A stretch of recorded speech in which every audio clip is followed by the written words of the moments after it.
दोस्तों ये वीडियो आने वाले उत्तर प्रदेश पुलिस कांस्टेबल एग्जाम जो फरवरी 2024 में हो सकता है उसके लिए वेरी वेरी इंपॉर्टेंट है। इस वीडियो में अपन देखने वाले हैं उत्तर प्रदेश पुलिस कांस्टेबल के अब तक जितने भी एग्जाम हुए हैं। कहने का मतलब जो 15 एग्जाम हुए हैं 2018, 19 और 20 में, इन टोटल 15 पारियों में जो उत्तर प्रदेश पुलिस कांस्टेबल के एग्जाम हुए हैं, इनमें जो यूपी जीके के सवाल है, स्पेशल जो उत्तर प्रदेश राज्य के संबंधित जीके के सवाल है ना, वो यहाँ पर 120 सवाल कवर करेंगे। यानी ये सभी शिफ्टों में आयोजित हुए, उसमें उत्तर प्रदेश के जितने भी जीके के सवाल पूछे गए हैं, यानी उत्तर प्रदेश राज्य से संबंधित टोटल 120 सवाल इस वीडियो में अपन कवर करने वाले हैं। और यहाँ पर नीचे शिफ्ट वाइज विवरण आपके दिया गया है, यानी कौन से एग्जाम के ये सवाल हैं और कितने सवाल है उसमें उत्तर प्रदेश के। वैसे यहाँ पर जीके के टोटल 38 सवाल पूछे जाते हैं। प्रत्येक शिफ्ट में आपको जीके के 38 सवाल देखने को मिलेंगे। इन 38 में से 8 से 10 सवाल हैं उत्तर प्रदेश राज्य के स्पेशल।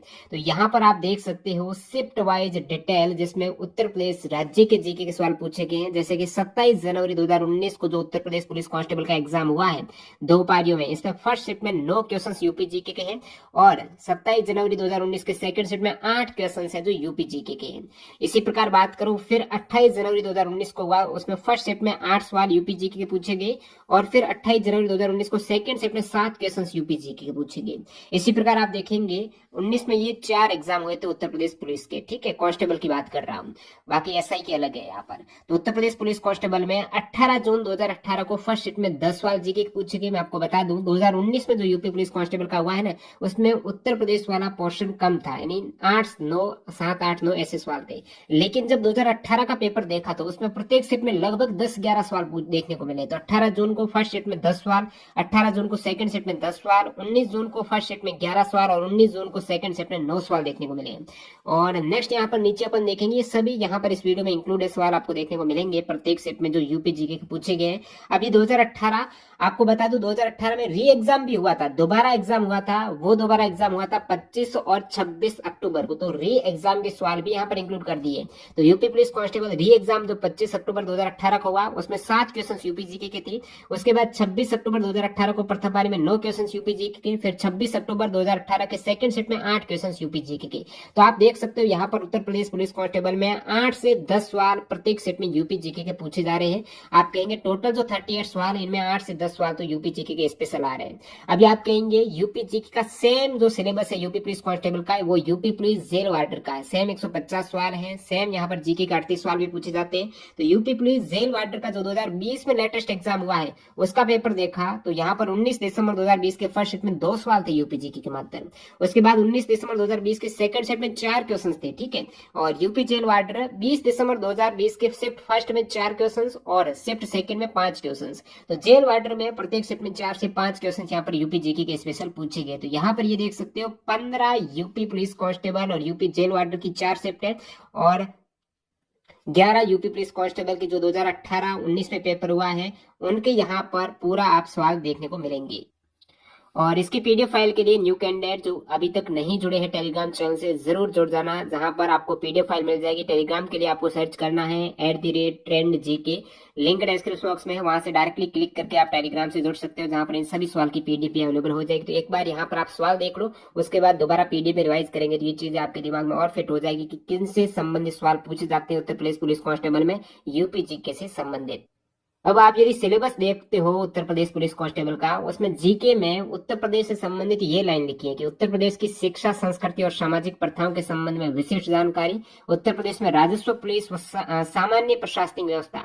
अब राजस्व से काफी 3-4 सवाल यहाँ पर राजस्व के मैंने इंपोर्टेंट देखे थे, तो राजस्व के स्पेशल सवाल बनते हैं, राजस्व, पुलिस के और सामान्य प्रशासनिक व्यवस्था के। तो ये उत्तर प्रदेश की शिक्षा, संस्कृति संबंधित सारे सवाल देखने को मिलेंगे। उत्तर प्रदेश की सामान्य जानकारी आपको होनी चाहिए, जब सवाल देखेंगे तो पता चल जाएगा। और बाकी यहाँ पर आपको बता दो सिलेबस तो पता ही होगा लगभग। सामान्य ज्ञान के आपके 38 सवाल हैं, उसके बाद सामान्य हिंदी के 37 सवाल हैं और मैथ्स के आपको लगभग 19-20 सवाल देखने को मिलेंगे मैथ्स के, ठीक है। उसके बाद मानसिक योग्यता जो एक तरीके से रीजनिंग के हैं वो 19 सवाल हैं और बाकी यहाँ पर मानसिक अभिरुचि, बुद्धिलब्धि, तार्किक क्षमता, ये 37 सवाल है।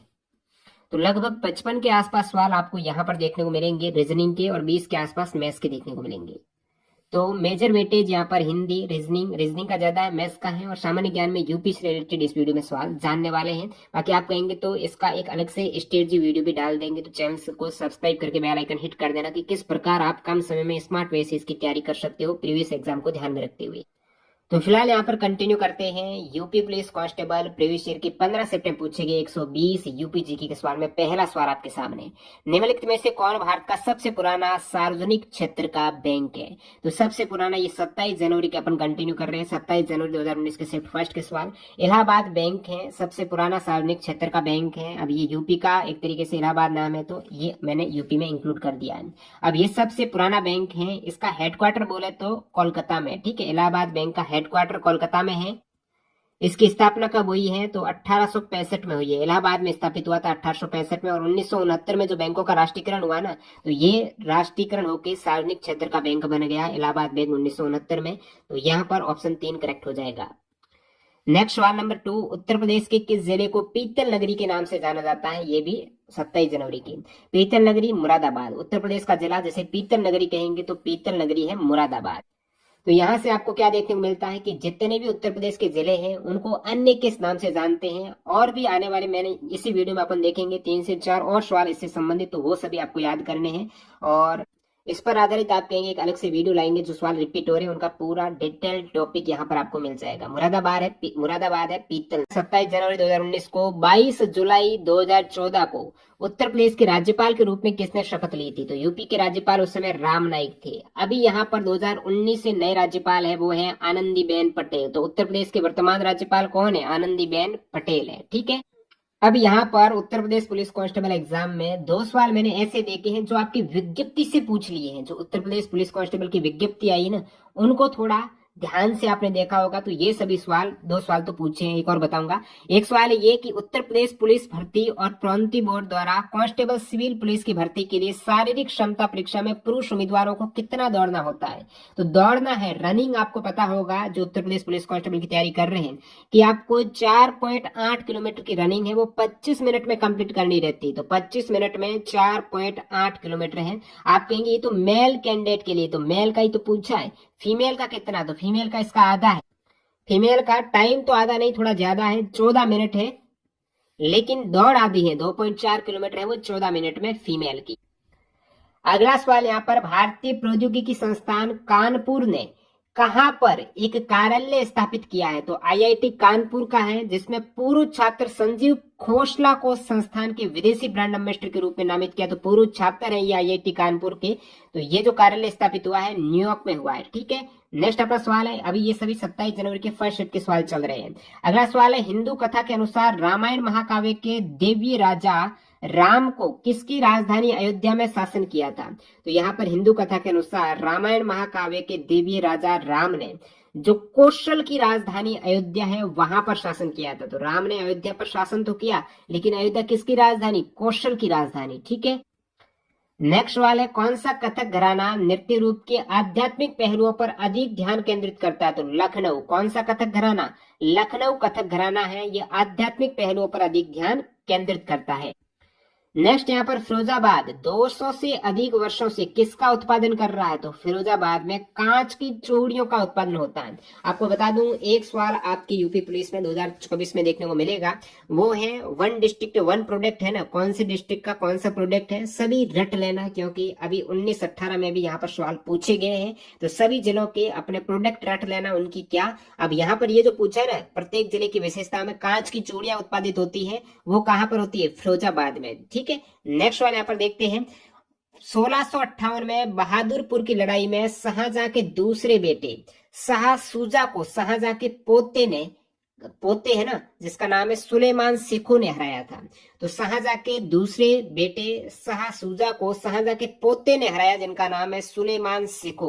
तो ये लड़ाई है दोस्तों, बहादुरपुर की लड़ाई है, जो उत्तर प्रदेश में हुई थी 1658 में। तो बहादुरपुर की लड़ाई के बारे में डिटेल में देखें तो ये लड़ाई हुई थी, ध्यान रखना बहादुरपुर की लड़ाई इंपॉर्टेंट है, 24 फरवरी 1658 को हुई थी। ये युद्ध भारत के मुगल सम्राट शाहजहां के बेटों के बीच उत्तराधिकार की लड़ाई थी, और जहां शाहजहां बीमार पड़ा तो उसके 4 पुत्र दारा शिकोह, शाह शुजा, औरंगजेब और मुराद बख्श सत्ता के लिए लड़ने लगे थे, तो दारा शिकोह के पुत्र सुलेमान शिकोह ने, ये दारा शिकोह का पुत्र था सुलेमान शिकोह, इसने उत्तर प्रदेश में वाराणसी के उत्तर पूर्व में 8 किमी दूर बहादुरपुर में शाह शुजा को हराया था। तो ये लड़ाई हुई थी 1658 में। नेक्स्ट अपना सवाल है, मदन मोहन मालवीय प्रौद्योगिकी विश्वविद्यालय कहां पर स्थित है? ये यहाँ पर सवाल कंटिन्यू हो रहे हैं 27 जनवरी की सेकंड शिफ्ट की। मदन मोहन मालवीय जो प्रौद्योगिकी विश्वविद्यालय है वो गोरखपुर में। तो मदन मोहन मालवीय विश्वविद्यालय, तो यहाँ पर विश्वविद्यालय में एक नहीं 3-4 सवाल पूछे गए। तो आपको क्या इससे सीख मिलती है कि उत्तर प्रदेश में जितने भी मेजर यूनिवर्सिटी है वो कहाँ पर स्थापित है और उनकी स्थापना किसने की, वो आपको ध्यान से देखना है। ठीक है, तो मदन मोहन मालवीय प्रौद्योगिकी विश्वविद्यालय गोरखपुर में है। नेक्स्ट यहाँ, और ये स्थापित कब हुआ है मदन मोहन मालवीय प्रौद्योगिकी विश्वविद्यालय? तो ये 1962 में हुआ था। कब हुआ? 1962 में। अगला सवाल कि उत्तर प्रदेश पुलिस का लोगो है ना, उसमें कौन सा जीव है? तो 2 मछली आपको लोगो में देखने को मिलेगी, 2 मीन 2 मछली। यहाँ पर उत्तर प्रदेश पुलिस का प्रतीक कौन सा जीव है? तो वहां यहाँ पर जीव है मछली। 27 जनवरी सेकंड से। नेक्स्ट सवाल पूछा, लोकसभा में उत्तर प्रदेश की सीटें कितनी? अब लोकसभा में सबसे अधिक सीटें उत्तर प्रदेश की है, 80 सीटें हैं। और आपको पूछ ले उत्तर प्रदेश में विधानसभा की सीट कितनी है? 403 सीट है। उत्तर प्रदेश में राज्यसभा की सीट कितनी है? 31 सीट है। उत्तर प्रदेश में विधान परिषद की सीट कितनी है? 100 सीट है। ठीक है, तो यहाँ पर नीचे है उत्तर प्रदेश की विधानसभा 403 सीटें हैं, राज्यसभा 31 सीटें हैं, विधान परिषद की 100 है जिसमें 90 निर्वाचित होते हैं और 10 नॉमिनेट होते हैं। अगला सवाल देखते हैं यहाँ पर, माघ मेला किस दिन शुरू होता है? माघ मेला है ना, ये उत्तर प्रदेश में ही लगता है, इसलिए यहाँ पर इंक्लूड किया है मकर संक्रांति को। जनवरी मंथ में जो आती है ना 14 जनवरी को मकर संक्रांति, तो माघ मेला मकर संक्रांति के दिन है वो शुरू होता है। नेक्स्ट सवाल देखते हैं यहाँ पर, कवि संत कबीर का जन्म और पालन पोषण किस शहर में हुआ था? संत कबीर है ना, ये बनारस में इनका जन्म हुआ, बनारस में इनका पालन पोषण हुआ। तो कबीर का जन्म कहां पर हुआ? बनारस में हुआ। संत कबीर का जन्म और पालन पोषण बनारस में हुआ। नेक्स्ट यहाँ पर सवाल देखते हैं अपन, लखनऊ घराने की नींव किस उस्ताद ने रखी थी? लखनऊ घराने की नींव रखी थी दोस्तों बख्शू खाना ने। किसने रखी थी? लखनऊ घराने की नींव बख्शू खाना ने रखी थी। बख्शू खाना, लखनऊ घराना बख्शू खाना, लखनऊ घराना बख्शू खाना। उत्तर प्रदेश पुलिस के आधिकारिक ध्वज के 2 रंग होते हैं, कौन कौन से? अब यहाँ पर देखा लोगों में तो आपको उत्तर प्रदेश पुलिस में मछली देखने को मिलती है। ध्वज में 2 रंग है, एक लाल है एक नीला है, 2 कलर है ध्वज में, लाल और नीला, ब्लू एंड रेड।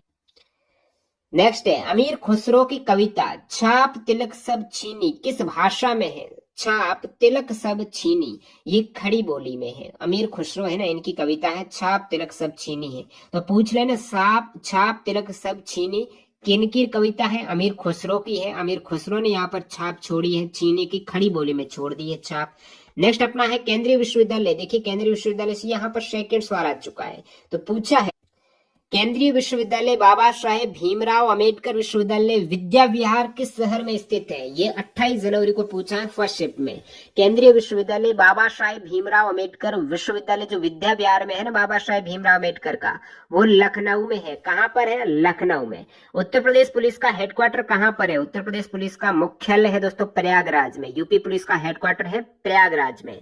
नेक्स्ट यहाँ पर है बरसाने की होली, लठमार होली बरसाने की। बरसाने की होली है लाठी के साथ खेली जाती है। बरसाना, वृंदावन, मथुरा, गोकुल, गोवर्धन।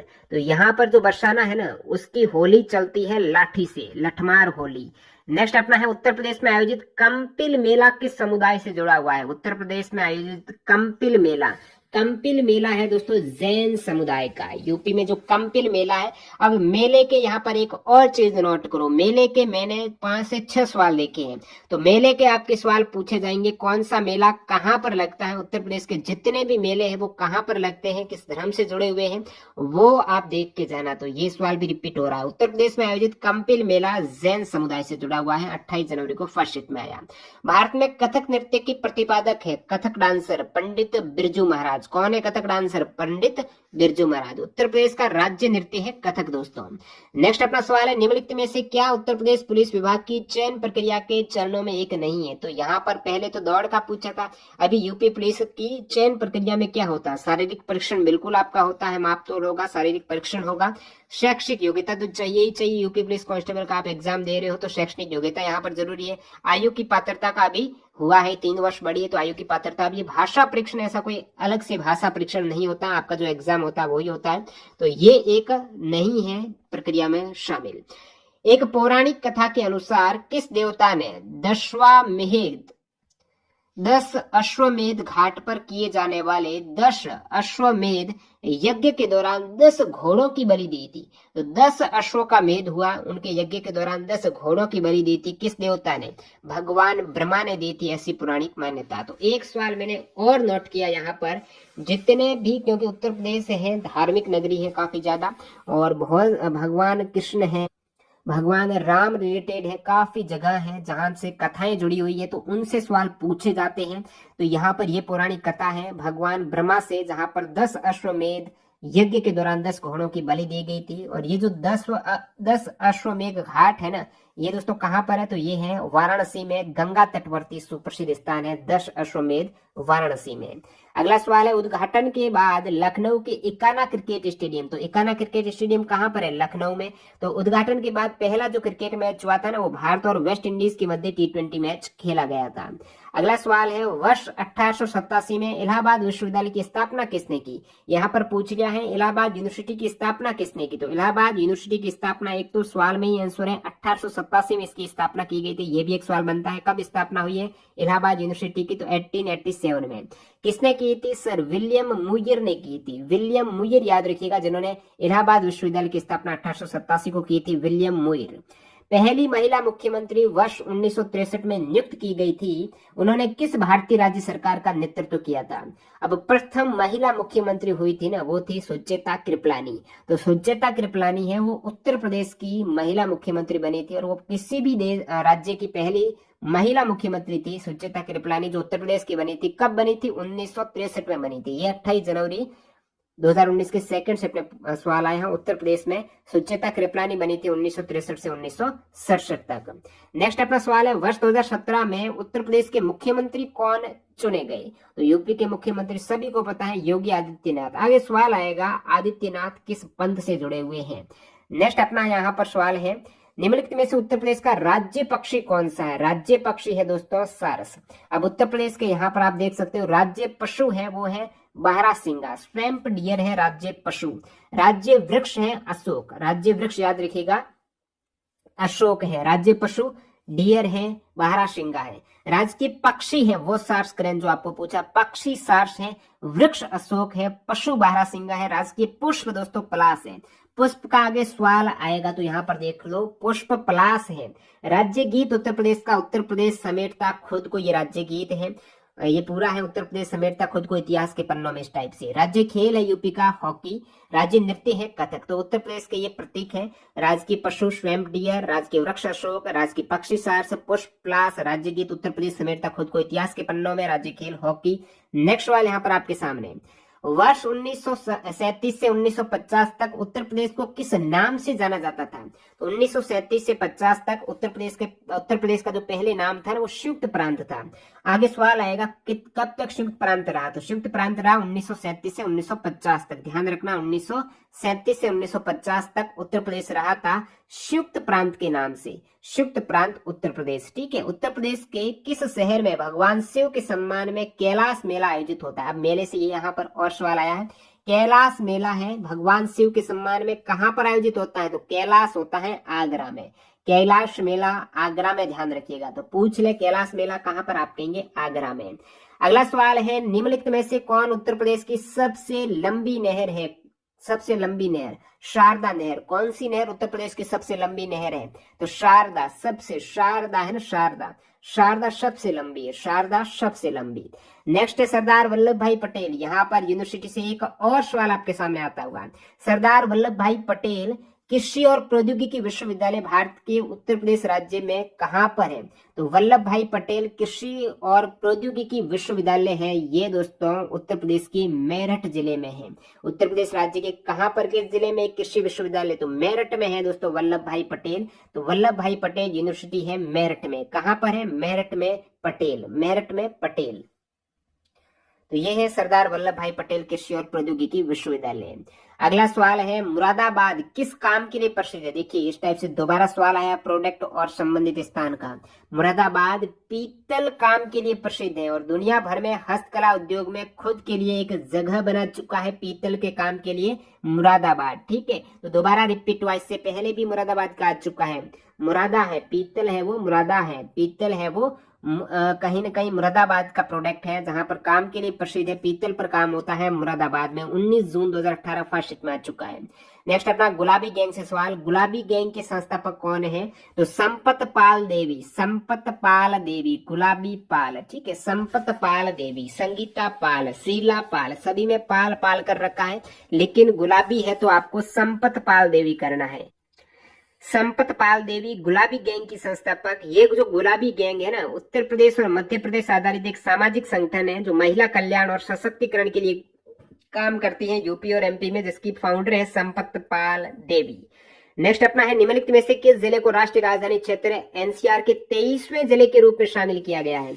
अब एनसीआर में उत्तर प्रदेश के टोटल 8 जिले हैं, जिसमें से ये जो 23वां जिला शामिल हुआ है एनसीआर में वो है शामली जिला। शामली जिला हुआ है 23वां जिला। 19 जून 2018 फर्स्ट में आ चुका है। तो राष्ट्रीय राजधानी क्षेत्र है जो 23वां जिला एनसीआर में शामिल हुआ है वो है शामली। अब उत्तर प्रदेश के पूछ ले कौन सा जिला एनसीआर में शामिल नहीं है, तो राष्ट्रीय राजधानी क्षेत्र में उत्तर प्रदेश के 8 जो जिले हैं उसमें मेरठ दोस्तों एनसीआर में शामिल है, ध्यान रखना, मेरठ एनसीआर में शामिल है। उसके बाद गाजियाबाद एनसीआर में शामिल है। मेरठ, गाजियाबाद, गौतम बुद्ध नगर, बुलंदशहर, हापुड़, बागपत, मुजफ्फरनगर और शामली।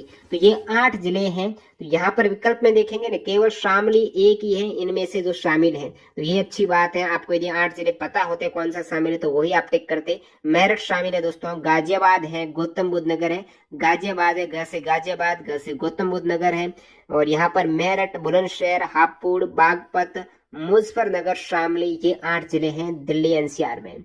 नेक्स्ट अपना सवाल है निम्नलिखित में से कौन सा देश भारतीय राज्य उत्तर प्रदेश के साथ अपनी सीमा साझा करता है? इजी सवाल है ना, काफी इजी सवाल है। उत्तर प्रदेश के साथ दोस्तों नेपाल की बाउंड्री लगती है। अब आपको सवाल पूछेंगे थोड़ा और डीप तो क्या कि उत्तर प्रदेश के कितने जिलों से नेपाल की सीमा टच होती है? उत्तर प्रदेश के कितने जिलों से होती है? तो वो दोस्तों जिले हैं, टोटल 7 जिले हैं उत्तर प्रदेश के जो नेपाल से अपनी बाउंड्री शेयर करते हैं। उन 7 जिलों में पूछ रहे तो महाराजगंज है, सिद्धार्थनगर है, बलरामपुर है, सरस्वती है, बहराइच है, लखीमपुर है और पीलीभीत है। तो ये 7 जिले हैं जो नेपाल के साथ 579 किलोमीटर की बाउंड्री साझा करते हैं। तो उत्तर प्रदेश की केवल एक ही देश के साथ सीमा टच होती है, वो नेपाल के साथ होती है, और वो लगभग कितनी होती है? 579 किलोमीटर। कितनी? 579 किलोमीटर में 7 जिले हैं, महाराजगंज, सिद्धार्थनगर, बलरामपुर, सरस्वती। तो नाम से जैसे महाराज है, बलराम है, ठीक है, सरस्वती है, सिद्धार्थनगर है, लखीमपुर, पीलीभीत, बहराइच है, ये है। आप कहेंगे उत्तर प्रदेश के साथ कितने राज्य और यूटी की सीमा टच होती है? 8 राज्य और 1 केंद्र शासित प्रदेश से उत्तर प्रदेश की बाउंड्री साझा होती है। 8 राज्य कौन से? राजस्थान की होती है, हरियाणा, हिमाचल प्रदेश, दिल्ली जो यूटी, एक दिल्ली है ना वो यूटी, उसके बाद यहाँ पर उत्तराखंड, बिहार, मध्य प्रदेश, झारखंड और छत्तीसगढ़। 8 राज्य एक केंद्र शासित प्रदेश की होती है।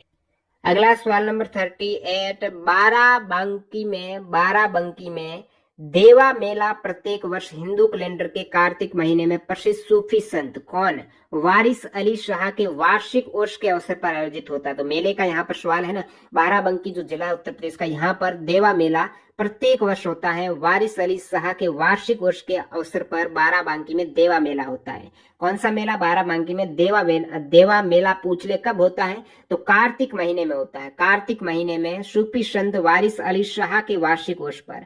तो वारिस अली शाह यहाँ पर करेक्ट करना है। 19 जून 2018 को पूछा गया है। उत्तर प्रदेश में वर्षा ऋतु में निम्नलिखित में से कौन सा गीत गाया जाता है? वर्षा ऋतु उत्तर प्रदेश में गीत होता है कजरी। कौन सा गीत है? कजरी गीत है। वर्षा ऋतु में उत्तर प्रदेश में कजरी गीत गाते हैं। उर्दू कविता में फिराक गोरखपुरी के नाम से किसे जाना जाता है? उर्दू कविता में फिराक गोरखपुरी के नाम से रघुपति सहाय को जाना जाता है। फिराक गोरखपुरी है रघुपति सहाय। नेक्स्ट है, राजा हर्षवर्धन ने कहां पर ज्ञान का एक विशाल केंद्र स्थापित किया जिसे भद्र विहार कहा जाता था? भद्र विहार कहा जाता था कनौज को। तो हर्षवर्धन ने कनौज में ज्ञान का एक विशाल केंद्र स्थापित किया जिसे भद्र विहार कहा जाता था। कहां पर किया हर्षवर्धन ने? कनौज पर ही शासन किया था हर्षवर्धन ने, इसे भद्र विहार कहते थे। प्राचीन भारत में जमदग्नि ऋषि का आश्रम जमानिया में था, जो वर्तमान उत्तर प्रदेश के किस जिले में स्थित था? तो प्राचीन भारत में जो जमदग्नि ऋषि है उनका आश्रम कहां पर था? जमानिया गाजीपुर। जमानिया कहां पर है? जमाना है गाजी का जमाना, ठीक है, जमानिया में था। जमदग्नि ऋषि का आश्रम गाजी का जमाना है, ठीक है, गाजीपुर में था। अगला सवाल है, 6ठी शताब्दी ईसा पूर्व के दौरान उत्तर प्रदेश के निम्नलिखित में से किस क्षेत्र को चेदी के नाम से जाना जाता था? उत्तर प्रदेश का क्षेत्र बुंदेलखंड को 6ठी शताब्दी में चेदी के नाम से जानते थे। अब चेदी के नाम से किसे जानते थे? बुंदेलखंड को 6ठी शताब्दी में चेदी के नाम से जानते थे। 19 जून को आ चुका है 2018 में।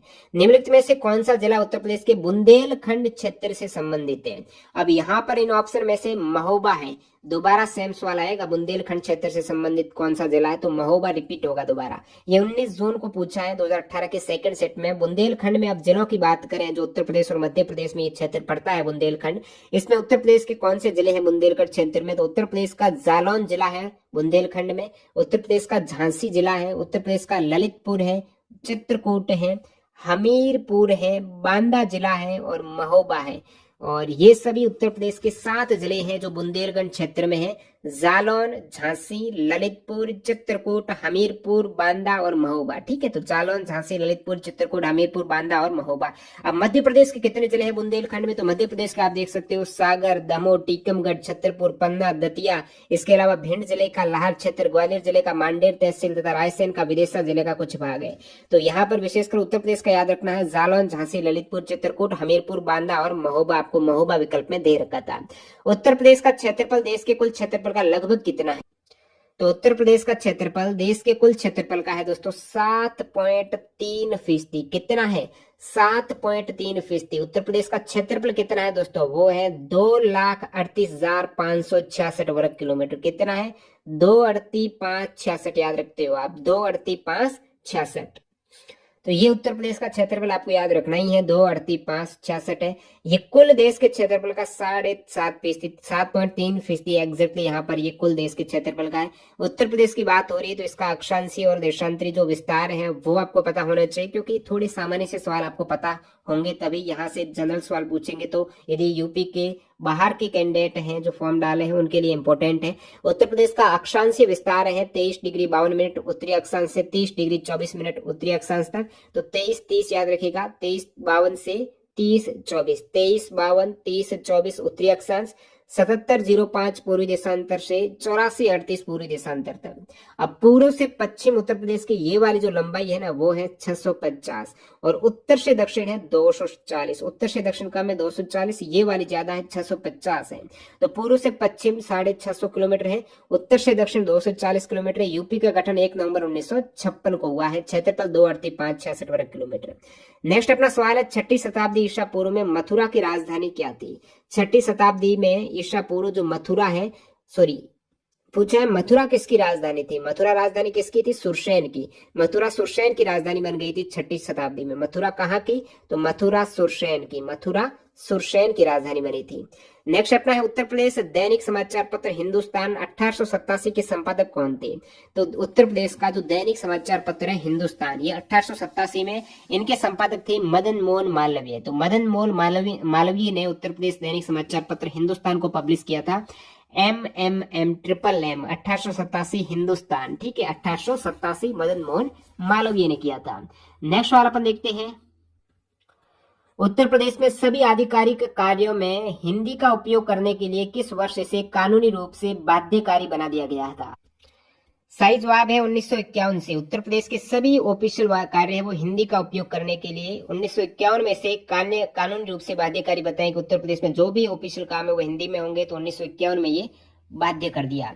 फैजाबाद के एक प्रमुख संगीतकार थे जिन्होंने शास्त्रीय संगीत में टप्पा शैली विकसित की थी। अब टप्पा शैली जो शास्त्रीय संगीत के टप्पा शैली है, ये फैजाबाद के प्रमुख संगीतकार मियां गुलाब नबी शोरी ने विकसित की थी। तो टप्पा शैली किसने विकसित की? मियां गुलाब नबी शोरी। ये गुलाब नबी शोरी कहाँ से थे? फैजाबाद से थी। नेक्स्ट अपना सवाल है, निम्नलिखित में से कौन सा बुंदेलखंड का एक लोकप्रिय लोकगीत है? बुंदेलखंड का लोकगीत है आल्हा। कौन सा? बुंदेलखंड आला, बुंदेलखंड वाले, बुंदेलखंड आल्हा। नेक्स्ट अपना, निम्नलिखित में से कौन सी नदी भारत में ब्रह्मा घाट पर कर्णाली नदी से मिलती है और घाघरा नदी का निर्माण करती है? अब ब्रह्मा घाट ये उत्तर प्रदेश में है। यहाँ पर कौन सी नदी है? वो ब्रह्मा घाट पर कर्णाली नदी से मिलती है। तो शारदा नदी है ना, तो सबसे लंबी ये ब्रह्मा घाट पर कर्णाली नदी से मिलती है और घाघरा नदी का निर्माण कर देती है। ये एक इंपॉर्टेंट फैक्ट है। एक रंगीन और मंत्र मुग्ध मेला है। कौन सा मंत्र मुग्ध मेला है? जो मेरठ में प्रत्येक वर्ष होली के कुछ दिन बाद आयोजित होता है। तो रंगीन मेला, मंत्र मुग्ध मेला है ये नौचंदी मेला है। कौन सा? नौचंदी मेला। नौचंदी मेला कहाँ पर होता है? ये सवाल पूछे इनडायरेक्टली तो आप कहेंगे मेरठ में होता है। तो यहाँ से मेलों से आपको लग रहा है ना सवाल बन रहा है, मेलों से सवाल आ रहा है और मेलों की विशेषताओं से आ रहा है। ये मेला नौचंदी मेला कब होता है?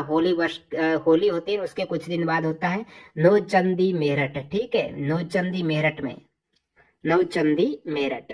नेक्स्ट यहाँ पर, उत्तर प्रदेश के किस शहर को ग्रास ऑन द ईस्ट के नाम से जाना जाता है? Grass on the east. यहाँ से जिलों की जो विशेषता है ना, सिटीज का अन्य नाम है ना, वो ध्यान रखना। ग्रास ऑन द ईस्ट कहा जाता है कन्नौज को। कन्नौज को क्या कहा जाता है? Grass on the east. ठीक है, ग्रास ऑन द ईस्ट है, ये कन्नौज को कहा जाता है। ग्रास ऑन द ईस्ट है। कन्नौज के शासक हर्षवर्धन, आगे पीछे सवाल आया था ना, कन्नौज के हर्षवर्धन शासक है। तो उत्तर प्रदेश की जो कन्नौज सिटी है ना, इनको ग्रास ऑन द ईस्ट कहा जाता है। ठीक है, नेक्स्ट अपना सवाल है, निम्नलिखित में से कौन सा उत्तर प्रदेश का सबसे पुराना विश्वविद्यालय? ये रिपीट हुआ है, सबसे पुराना विश्वविद्यालय है ये इलाहाबाद केंद्रीय विश्वविद्यालय है, जो 1887 में स्थापित हुआ है। इससे पहले आया, इसकी स्थापना किसने की है? तो सर विलियम म्योर ने इसकी स्थापना की है और भवन का सर विलियम एमर्सन द्वारा डिजाइन किया गया है। इलाहाबाद विश्वविद्यालय जो सबसे पुराना 1887 में सर विलियम म्योर के द्वारा स्थापित और भवन सर विलियम एमर्सन ने डिजाइन किया था। नेक्स्ट सवाल, मुंशी प्रेमचंद का जन्म कहाँ पर हुआ है? ज्यादातर कवि का जन्म है वो उत्तर प्रदेश में हुआ, लेकिन यहाँ पर पूछा मुंशी प्रेमचंद का जन्म किस सिटी में हुआ है? वाराणसी में हुआ है। मुंशी प्रेमचंद का जन्म कहाँ पर हुआ है? वाराणसी में। ठीक है, मुंशी प्रेमचंद की वाणी वाराणसी में। नेक्स्ट अपना है, हॉकी के महानायक मेजर ध्यानचंद का जन्म भी उत्तर प्रदेश के इलाहाबाद में हुआ है। ध्यान रखना, मेजर ध्यानचंद का जन्म है वो इलाहाबाद में हुआ है। हॉकी के जादूगर के नाम से प्रसिद्ध मेजर ध्यानचंद का जन्म इलाहाबाद में हुआ।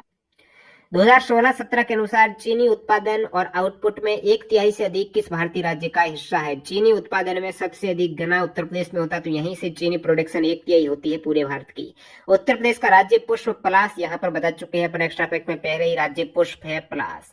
प्रसिद्ध सूफी संत शेख सलीम चिश्ती की दरगाह उत्तर प्रदेश में कहाँ पर स्थित है? शेख सलीम चिश्ती की दरगाह, शेख सलीम चिश्ती की दरगाह उत्तर प्रदेश के फतेहपुर सीकरी में है। कहाँ पर है? फतेहपुर सीकरी में है शेख सलीम चिश्ती की दरगाह, फतेहपुर सीकरी में। नेक्स्ट है, भारतीय रेलवे ने पहली हमसफर ट्रेन की शुरुआत है ये आनंद विहार और किन के मध्य की थी? तो भारतीय रेलवे ने आनंद विहार और गोरखपुर के मध्य हम सफर ट्रेन की शुरुआत की थी, आनंद विहार और गोरखपुर के मध्य।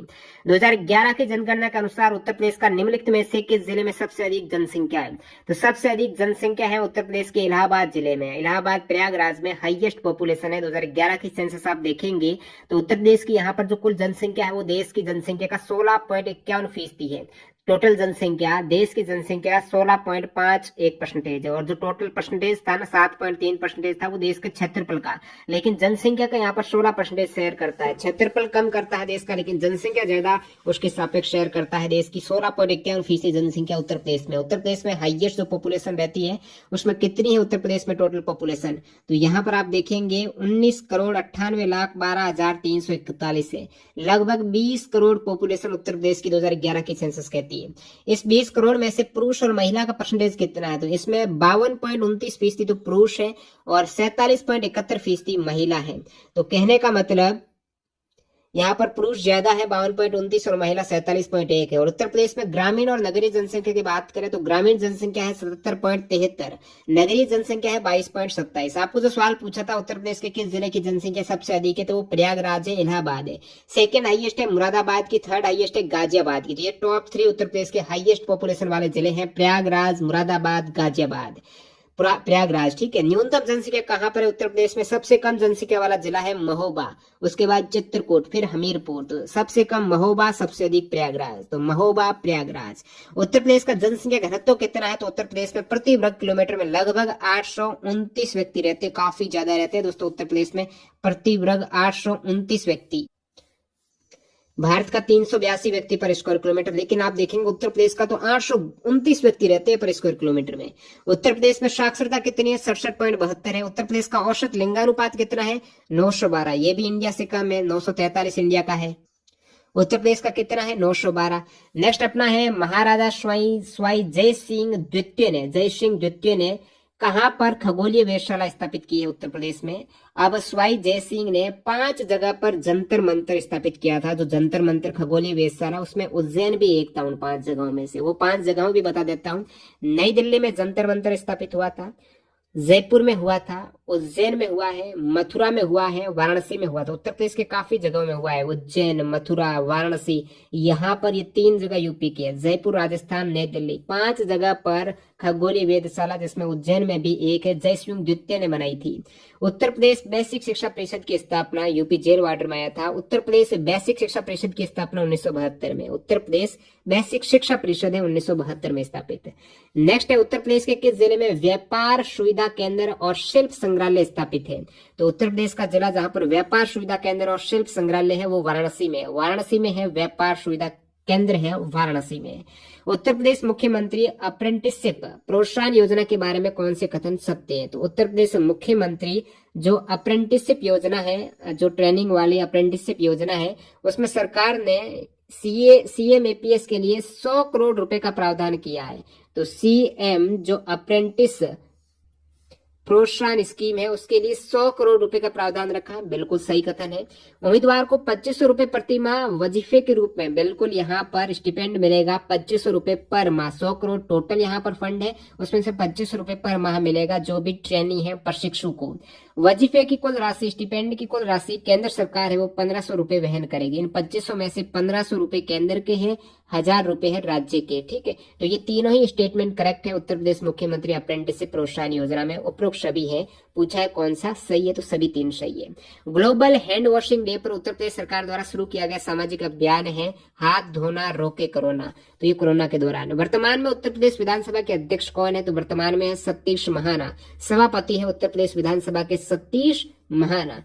और सदन के नेता तो हो जाएंगे CM योगी आदित्यनाथ, लेकिन सदन के जो उप नेता है वो सुरेश खन्ना है। उत्तर प्रदेश विधानसभा सदन के उप नेता सुरेश खन्ना है। और विपक्ष के नेता है अखिलेश यादव। उत्तर प्रदेश में टोटल 403 विधानसभा सीट है, जिसमें एनडीए की कितनी है? एनडीए की है 278 है, जिसमें बीजेपी की 253 है, बाकी एडी की 13 है, निषद की 6 है, SBSP की 6 है।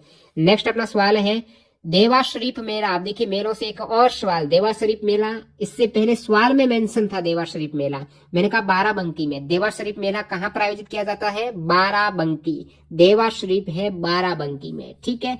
नेक्स्ट है नौचंदी मेला कहाँ पर है? नौचंदी भी सवाल में पहले आ चुका है। नौचंदी मेला है मेरठ में। नौचंदी मेला मेरठ में।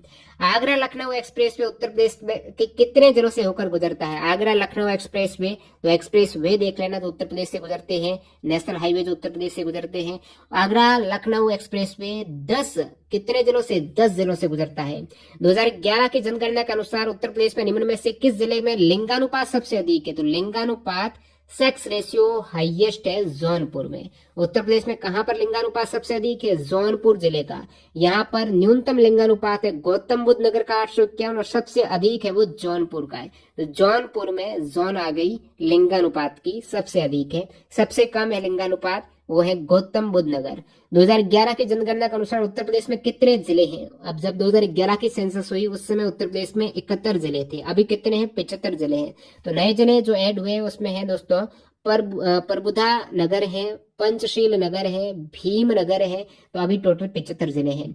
महर्षि वाल्मीकि का आश्रम, यहाँ पर 18 जून 2018 सेकंड शिफ्ट के एक सवाल कंटिन्यू हो रहे हैं। सवाल है, महर्षि वाल्मीकि का आश्रम ब्रह्मावर्त में स्थित था, जो वर्तमान में उत्तर प्रदेश के किस जिले में है? तो महर्षि वाल्मीकि का आश्रम, आगे और सवाल आएगा, ये ब्रह्मावर्त है कहाँ पर, सवाल आएगा। तो ये दोस्तों बिठूर में है। कहाँ पर है? बिठूर में। तो ब्रह्मावर्त है बिठूर में है, जहां पर महर्षि वाल्मीकि का आश्रम है, जो रामायण के रचयिता है वाल्मीकि, इनका आश्रम बिठूर में। और शिफ्ट प्रांत जो पहले उत्तर प्रदेश का नाम था, शिफ्ट प्रांत में बिठूर शहर कानपुर जिले का एक हिस्सा था। तो बिठूर कहाँ का? कानपुर जिले का हिस्सा था। यह शहर गंगा के दाहिने किनारे पर स्थित था। वाल्मीकि का आश्रम ब्रह्मावर्त में जो बिठूर में स्थित है। ये माना जाता है कि भगवान राम द्वारा निर्वासित होने के बाद सीता ने वाल्मीकि आश्रम में समय बिताया था। निर्वासित होने के बाद सीता वाल्मीकि आश्रम चली गई थी। बिठूर भगवान राम, लव और कुश के पुत्रों का जन्म स्थान माना जाता है। यहीं पर भगवान राम के जो पुत्र लव कुश है, इनका जन्म माना जाता है। वाल्मीकि ने बिठूर में अपने आश्रम से महाकाव्य रामायण भी लिखा था। बिठूर से ही लिखा था वाल्मीकि ने। तो ये बिठूर वह जगह है जहां पर वाल्मीकि का आश्रम ब्रह्मावर्त था। ठीक है। नेक्स्ट अपना सवाल है, राष्ट्रीय कवि मैथिली चरण गुप्त का जन्म उत्तर प्रदेश के किस जिले में हुआ है? तो ये 18 जून 2018 सेकंड शिफ्ट सवाल आया है। मैथिली शरण गुप्त का जन्म दोस्तों चिरगांव में हुआ है, जो उत्तर प्रदेश के झांसी जिले में। तो झांसी करेक्ट हो जाएगा। मैथिली चरण गुप्त का जन्म कहां पर? चिरगांव, झांसी में हुआ है। नेक्स्ट अपना सवाल है, मथुरा कला विद्यालय किस काल में अपने शीर्ष पर था? मथुरा कला विद्यालय दोस्तों कुषाण काल के दौरान अपने शीर्ष पर था। मथुरा कला विद्यालय पहली शताब्दी ईस्वी के दौरान कुषाण सम्राट कनिष्क के शासनकाल में विकसित हुआ। कुषाण सम्राट कनिष्क के काल में विकसित हुआ मथुरा कला विद्यालय। नेक्स्ट अपना देखते हैं सवाल, गुप्त काल का टेराकोटा पक्की जो मिट्टी है उसकी ईंटों से बना भीतरगांव मंदिर। ये भीतरगांव वाला सवाल हाल ही के एसएससी एग्जाम में भी पूछा हुआ है। एसएससी एग्जाम है कि भीतरगांव है कहां पर?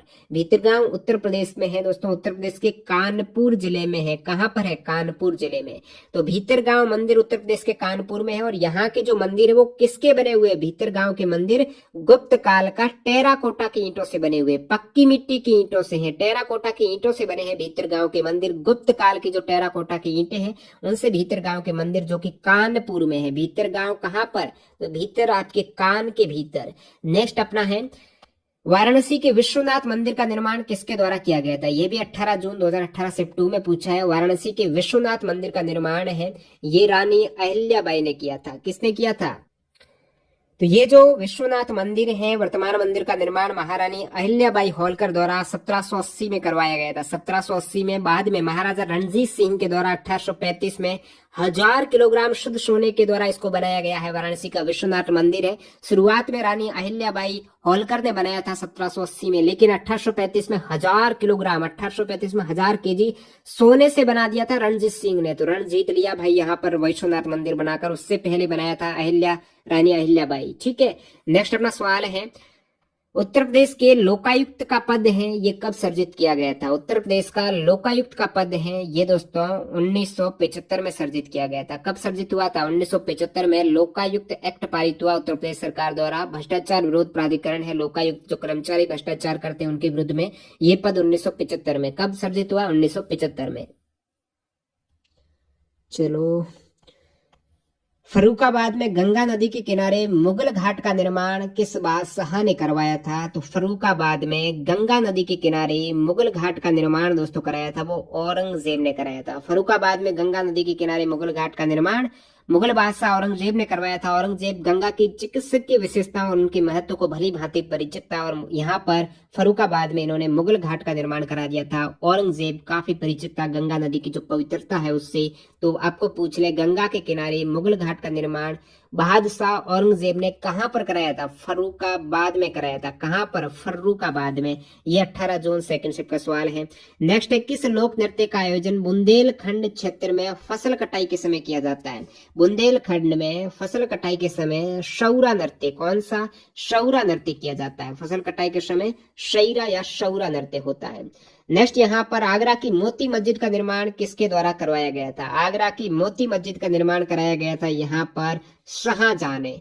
कब कराया था? 1647। मोती मस्जिद शाहजहां करेक्ट हो जाएगा, 1647 में कराया गया था आगरा में। आपको पूछ ले मोती मस्जिद कहाँ पर है, तो आप कहेंगे आगरा में। ठीक है, आगरा में है मोती मस्जिद। ताजमहल आगरा में है मोती मस्जिद, जिसको शाहजहां ने ही बनवाया था 1647 में। नेक्स्ट अपना सवाल है, अप्रैल 2018 में उत्तर प्रदेश सरकार द्वारा गंगा नदी के जलग्रहण क्षेत्र में हरित क्षेत्र को बढ़ाने और मृदा अपरदन को रोकने के लिए किस योजना की शुरुआत हुई थी? तो उत्तर प्रदेश सरकार ने एक योजना शुरू की थी 7 अप्रैल 2018 को, वो है गंगा हरितमा योजना। गंगा हरितमा योजना उत्तर प्रदेश के मुख्यमंत्री योगी आदित्यनाथ ने प्रदेश स्तरीय गंगा हरितमा अभियान 2018 का शुभारंभ किया था 7 अप्रैल 2018 को, गंगा नदी के जलग्रहण क्षेत्र में हरित क्षेत्र को बढ़ावा देने के लिए, पौधारोपण करने के लिए। नेक्स्ट अपना है, काला नमक चावल की किस्म को एक जिला एक उत्पाद योजना के तहत उत्तर प्रदेश के किस जिले का एक प्रोडक्ट के रूप में चुना गया? तो ये यूपी पुलिस 26 अक्टूबर 2018 शिफ्ट फर्स्ट का सवाल है। तो काला नमक है उत्तर प्रदेश, चावल है एक्चुअल में, चावल है काला नमक, ये चावल की किस्म है। ये किस नगर का? सिद्धार्थ नगर का वन डिस्ट्रिक्ट, जो ओडीओपी वाला है ना, तो सिद्धार्थ नगर का। ओडीओपी से जरूर देख लेना, सवाल बनेगा। सिद्धार्थ नगर में ये काला नमक चावल की किस्म है, ये एक जिला एक उत्पाद है सिद्धार्थ नगर का। नेक्स्ट अपना सवाल देखते हैं, सूफी कवि अमीर खुसरो का जन्म, अमीर खुसरो का दोबारा पूछ लिया, जन्म कहां पर हुआ भाई, किस जिले में हुआ अमीर खुसरो का जन्म? तो अमीर खुसरो का जन्म वैसे हुआ है पटियाली में। पटियाली नामक कस्बा है, ये अभी कासगंज जिले में आता है। यहाँ पर कासगंज ऑप्शन नहीं है, एटा है, तो ये एटा और कासगंज पास में ही, तो एटा करेक्ट हो जाएगा। सूफी कवि अमीर खुसरो का जन्म उत्तर प्रदेश के पटियाली एटा में हुआ था। उत्तर प्रदेश के पटियाली नामक कस्बे में हुआ, जो एटा उत्तर प्रदेश है, वहीं पर हुआ था सूफी कवि अमीर खुसरो का जन्म। नेक्स्ट है, बहू बेगम का मकबरा उत्तर प्रदेश के किस जिले में स्थित है? बहू बेगम का मकबरा उत्तर प्रदेश के फैजाबाद में है। कहां पर है? फैजाबाद।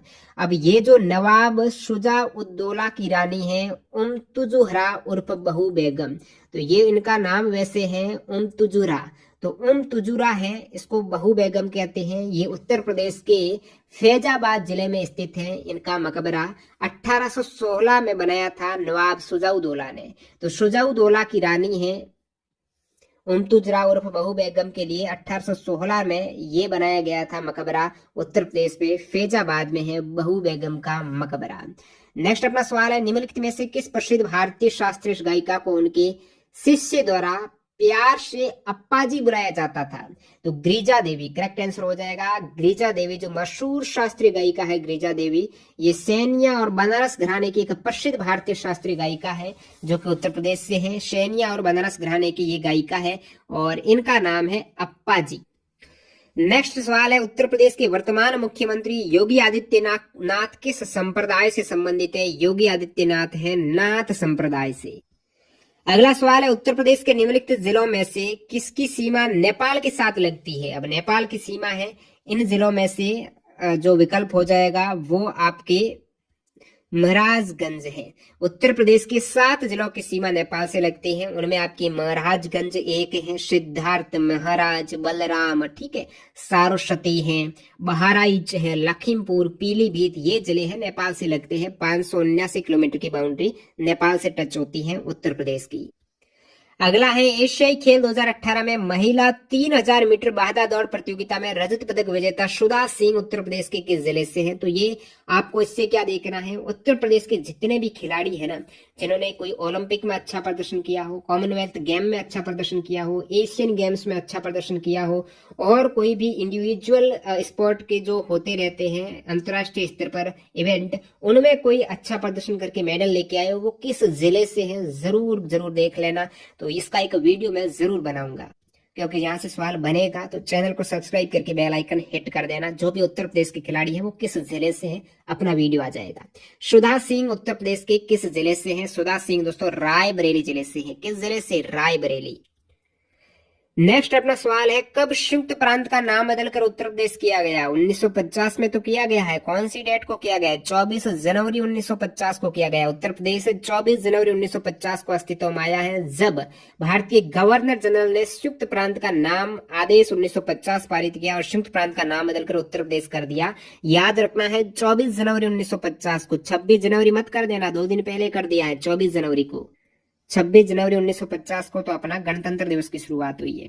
एशियाई खेल 2018 के डबल ट्रैप शूटिंग के रजत पदक विजेता 15 वर्षीय शार्दुल विहान उत्तर प्रदेश के किस जिले से? अभी एशियन स्पोर्ट का 2018 में जो एग्जाम हुआ था ना, तो यहाँ पर 2018 का एक करंट रिलेटेड आप कहेंगे सवाल था। तो 15 वर्षीय शार्दुल विहान उत्तर प्रदेश के किस जिले से है? मेरठ जिले से। ये दोस्तों री एग्जाम के अपन सवाल देख रहे हैं जो 26 अक्टूबर 2018 को दोबारा एग्जाम हुआ था।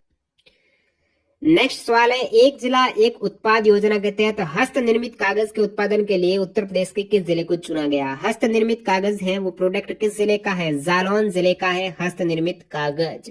जल से लकड़ी से कागज बन जाएगा, तो जालौन से यहाँ पर हस्त निर्मित कागज बना देते हैं, ये जल से लकड़ी से। तो जालौन जिला हस्त निर्मित कागज उत्तर प्रदेश से 26 अक्टूबर 2018 शिफ्ट 1 री एग्जाम में पूछा हुआ है। आगरा और अवध के संयुक्त प्रांत जिन्हें अब उत्तर प्रदेश के नाम से जाना जाता है, 1921 में अपनी राजधानी को कहां से लखनऊ में बदल स्थानांतरित कर दिया था? आगरा और अवध के जो संयुक्त प्रांत हैं अब उत्तर प्रदेश के नाम से जानते हो, तो वहां पर 1921 में जो राजधानी थी वो इलाहाबाद से कहां कर दी गई है? लखनऊ कर दी गई थी। 1921 में आगरा और अवध की संयुक्त प्रांत की राजधानी है इलाहाबाद से लखनऊ हुई थी। कहां से लखनऊ हुई थी? इलाहाबाद से लखनऊ हुई थी। कब हुई लखनऊ जो राजधानी अभी? वो 1921 में हुई थी दोस्तों। नेक्स्ट अपना सवाल है, गौतम बुद्ध की माँ जिनका नाम है देवदह, ये देवदह है, ये राज्य के शासक परिवार से थी। गौतम बुद्ध की माँ देवदह राज्य के शासक परिवार से थी। तो जो गौतम बुद्ध की माँ है वो किस राज्य से थी? देवदह। गौतम बुद्ध की माँ है वो देवदह राज्य के शासक परिवार से थी, जो अब उत्तर प्रदेश के किस जिले में है? तो देवदह देवरिया है। देवदह जो नाम है वो देवरिया का है अभी। तो वह देवरिया राज्य के शासक परिवार से थी, जो अब उत्तर प्रदेश के देवरिया जिले में है। देवरिया प्राचीन इतिहास में कोशल राज्य का हिस्सा था। देवरिया पहले कोशल राज्य का हिस्सा था। देवरिया जिला है ना, 16 मार्च 1946 को गोरखपुर जिले के रूप में अस्तित्व में आया। तो ये गोरखपुर जिले के रूप में अस्तित्व में 16 मार्च 1946 को आया। पहले कोशल राज्य का हिस्सा था। तो यहीं पर गौतम बुद्ध की माँ थी। वाल्मीकि का आश्रम ब्रह्म, मैंने कहा था ना ब्रह्मव्रत है, ये पूछा जाएगा। बिठूर में है। कहां पर है? बिठूर में है, जहां पर वाल्मीकि ने रामायण लिखी, जहां पर लव कुश का जन्म हुआ है और सीता जी ने भी वहां पर निर्वासित होने के बाद रही थी। तो ब्रह्मव्रत है बिठूर में। नेक्स्ट अपना सवाल है, 1 जनवरी यानी 1 जनवरी 1845 को उत्तर प्रदेश ने किस नामक पहला हिंदी समाचार पत्र निकाला, जिसे गोविंद रघुनाथ ने संपादित किया? ये भी री एग्जाम 26 अक्टूबर को हुआ है। तो इसका नाम है बनारस अखबार। बनारस अखबार का प्रकाशन है जनवरी 1845 में हुआ। ये अखबार गोविंद नारायण थत्ते के संपादन में उत्तर प्रदेश से प्रकाशित हुआ है। तो गोविंद नारायण थत्ते के संपादन में, तो गोविंद रघुनाथ ने इसको संपादित किया है बनारस अखबार को। और ये 1 जनवरी 1845 को उत्तर प्रदेश ने अपना पहला हिंदी समाचार पत्र निकाला। तो उत्तर प्रदेश का पहला हिंदी समाचार पत्र है, उसका नाम है बनारस अखबार, जो 1845 में निकाला था गोविंद रघुनाथ ने। ये पूरा सवाल इंपोर्टेंट है, पोज करके रट लो। नेक्स्ट अपना सवाल है, जौनपुर के सरकी शासक सुल्तान हुसैन सरकी एक महान संगीतकार थे और उन्होंने किसकी तर्ज पर एक बड़ा ख्याल विकसित किया था? तो जौनपुर के सरकी शासक जिनका नाम है सुल्तान हुसैन सरकी, तो हुसैन जी ने ठुमरी के तर्ज पर बड़ा ख्याल विकसित किया था। ठुमरी के जैसा ही एक बड़ा ख्याल बनाया था हुसैन सरकी ने, जो जौनपुर के सरकी शासक है। ठुमरी वैसे 19वीं शताब्दी के दौरान नवाब वाजिद अली शाह के लखनऊ दरबार में लोकप्रिय हुई थी। किसके दरबार में? वाजिद अली शाह लखनऊ दरबार में ठुमरी विकसित हुई। और जौनपुर के सरकी शासक सुल्तान हुसैन सरकी ने यहाँ पर ठुमरी की तर्ज पर ख्याल विकसित किया था। तो ख्याल किसने विकसित किया? सुल्तान हुसैन सरकी ने। नेक्स्ट सवाल है, भेड़ कुंड है ये कहां पर है? यहाँ पर क्या हुआ? अर्जुन ने द्रौपदी से शादी करने के लिए मछली को निशाना बनाया था। तो यहाँ पर द्रौपदी का स्वयंवर हुआ था। द्रौपदी का स्वयंवर हुआ था जहां पर अर्जुन ने मछली को निशाना बनाया, वो जगह थी भेड़ कुंड। तो ये भेड़ कुंड उत्तर प्रदेश की किस जगह पर है? फर्रुखाबाद में मछली को निशाना बना दिया था। तो फर्रुखाबाद के भेड़ कुंड में द्रौपदी स्वयंवर जीतने के लिए अर्जुन ने मछली को निशाना बनाया। द्रौपदी के पिता ध्रुपद थी। तो ध्रुपद वो अर्जुन को चाहते थे कि गुप्त रूप से आशा करते थे कि अर्जुन उनकी बेटी द्रौपदी कि उनसे शादी कर ले, तो उनका स्वयंवर के लिए वो ही चाहते थे द्रुपद। तो यहाँ पर किसने, अर्जुन ने मछली को निशाना बना दिया था द्रौपदी स्वयंवर जीतने के लिए। ये जगह है भेड़कुंड, इसी जगह पर बनाया था जो फरुखाबाद में है। और फरुखाबाद की स्थापना दोस्तों मोहम्मद खान बंगस ने 1714 में की थी। फरुखाबाद की स्थापना खान बंगस ने की थी। नेक्स्ट अपना सवाल है, उस ब्रिटिश गवर्नर जनरल का नाम बताएं जिन्होंने भारत में रेलवे का शुभारंभ किया। ये तो अलग सवाल आ गया, वैसे ये सवाल पूछा गया था लेकिन उत्तर प्रदेश का नहीं है, लॉर्ड डलहौजी। नेक्स्ट अपना 100वां सवाल है, उत्तर प्रदेश के नौटंकी, रासलीला, कजरी जैता निम्नलिखित में से किससे संबंधित है। तो ये जो सवाल है ये उत्तर प्रदेश, इससे पहले तो थे सारे उत्तर प्रदेश पुलिस कांस्टेबल के। अभी उत्तर प्रदेश पुलिस कांस्टेबल का सेम एग्जाम पैटर्न है Uttar Pradesh police jail warder fireman constable का। तो ये जो 19 दिसंबर को लेटेस्ट एग्जाम हुआ है 2020 में जो उत्तर प्रदेश का, इसमें सवाल ये है, उत्तर प्रदेश के नौटंकी, रासलीला, कजरी जैता ये क्या है। उत्तर प्रदेश के लोक नृत्य तो है, उत्तर प्रदेश के लोक नृत्य कौन से, नौटंकी, रासलीला, कजरी जैता। अगला सवाल है, मार्च 2020 में उत्तर प्रदेश सरकार द्वारा जारी आंकड़ों के अनुसार उत्तर प्रदेश के निम्नलिखित में से किस जिले ने राज्य की जीडीपी में अधिकतम योगदान दिया। तो ये जिला है नोएडा। नेक्स्ट अपने UP police jail warder fireman के 19 दिसंबर 2020 का शिफ्ट 2 के सवाल देखते हैं, जो 4 सवाल पूछे गए हैं 19 दिसंबर को। तो जेल वार्डर में कम सवाल पूछे गए, 2-4 प्रत्येक सेट में पूछे गए। तो 19 दिसंबर की फर्स्ट सेट में 2 सवाल है, 19 दिसंबर की सेकंड सेट में 4 सवाल है। राजस्व आयोग, यहाँ पर एक आपका चैप्टर में पुलिस राजस्व आयोग का है ना, तो यहाँ पर राजस्व आयोग के आपको जेल वार्डर में सवाल देखने को मिले। राजस्व आयोग या board of revenue Uttar Pradesh में कितने सदस्य हैं। राजस्व आयोग या board of revenue Uttar Pradesh में टोटल 10 सदस्य हैं। कितने हैं, 10 सदस्य। लखनऊ घराना निम्नलिखित में से किससे संबंधित है। संगीत और नृत्य का घराना है लखनऊ घराना, सभी को पता है। संत कबीर नगर जिले का पुलिस प्रशासन किस पुलिस क्षेत्र के अंतर्गत आता है। कबीर नगर जिले का पुलिस प्रशासन गोरखपुर के अंतर्गत हो जाएगा। अगला सवाल है, 1831 में board of revenue, board of revenue आपके सिलेबस में है अलग से उत्तर प्रदेश का बोर्ड ऑफ रेवेन्यू, तो इसकी स्थापना कहाँ की गई थी। ये सवाल एक और शेप में पूछा गया है।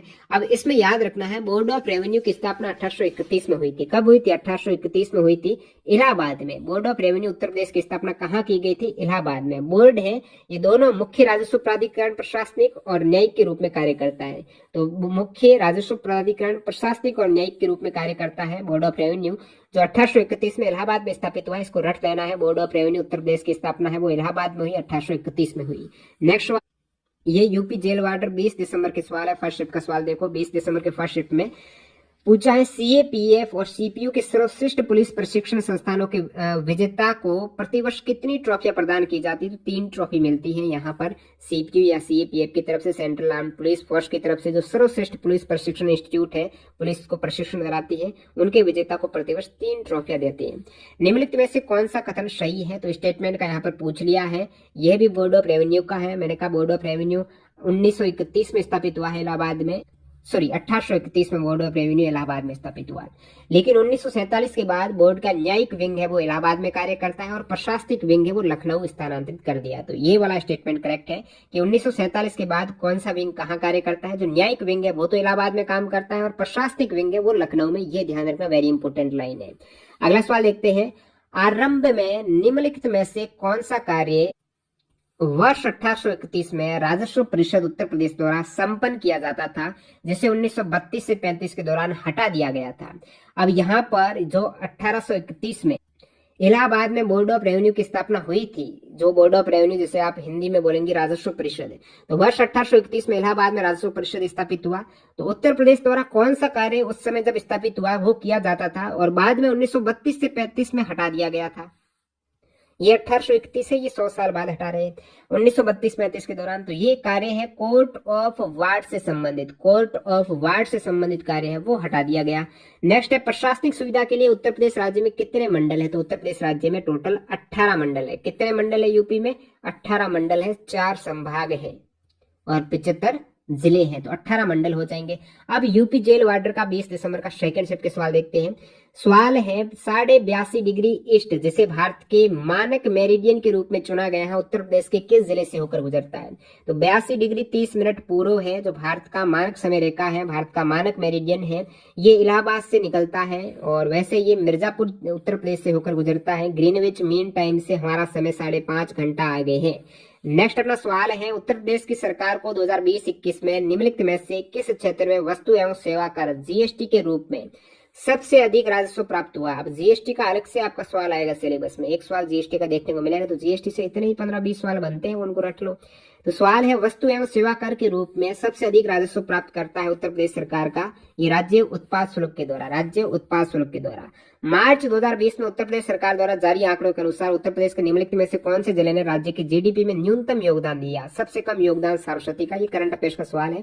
निम्नलिखित में से कौन यूपीजेडए और एलआर अधिनियम का सबसे उपयुक्त फुल फॉर्म है? तो आपको पूछा है यूपीजेडएएलआर एक्ट का क्या मतलब है। यूपी यानी उत्तर प्रदेश, उसके बाद जेड यानी जमींदारी एबोलिशन, एंड एलआर का मतलब है लैंड रिफॉर्म एक्ट कब आया? 1950 में आया। तो आप कहेंगे उत्तर प्रदेश जमींदारी उन्मूलन, जमींदारी एबोलिशन एंड भूमि सुधार लैंड रिफॉर्म एक्ट 1950, ये फुल फॉर्म है।